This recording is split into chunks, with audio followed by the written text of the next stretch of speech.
Whenever we apply our understanding of any law to a specific purpose, that purpose has the potential of being expanded. So what does that mean? Well, let's take the idea that maybe we're all familiar with, something simple as floating. For centuries, all boats were made out of balsa wood or materials that would naturally float because at a time in human history, 270 BC, we lacked the awareness and understanding of the law of buoyancy. As you can imagine, this greatly limited what mankind could do with boats, how far they could go, how fast they could go, how much weight they could transport, and how long they would last. It wasn't until we linked our thought with purpose that the world changed. When mankind began to contemplate the purpose and use of metal, at that time it was used for weapons, used for utensils. But when we applied our understanding of the law of buoyancy to the purpose of metal, the potential for metal was expanded. And then we realized, oh my goodness, we can now make ships. And we now have ships that are huge. Every December, I take a 2-week cruise to the Caribbean.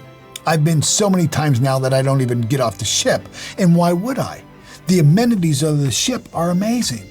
I go on a ship that has 12 restaurants, 2 rock climbing walls, a zip line, movie theater, an ice rink, 2 wave surfing pools, 10 other swimming pools, a world-class spa, a shopping mall, Starbucks coffee, 26 elevators, a merry-go-round for kids, staterooms for 6,000 people, all on a ship.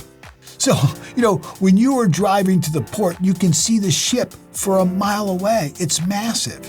And every time I see it, I'm reminded that this thing floats. Think about it, this thing floats. Unbelievable. You can't wrap your head around it until you apply your understanding of the law to the specific purpose of making this ship float.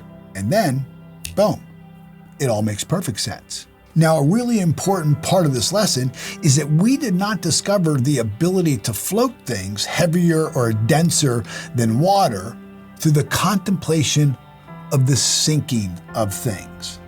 This is so simple and yet so importantly profound for us to understand.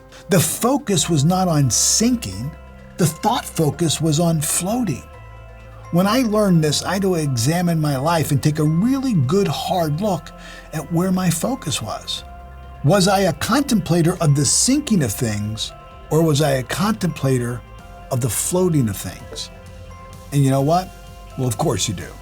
I was contemplating the sinking of things in everything in my life. I contemplated debt. I contemplated lack, scarcity, limitation. I would spend hours thinking of how I could stretch the little money I had to go as far as I could go. But I wouldn't spend 10 seconds contemplating on how I could simply earn more. Rather than focusing on how to make the most out of the least, I should have been focusing on how to create more.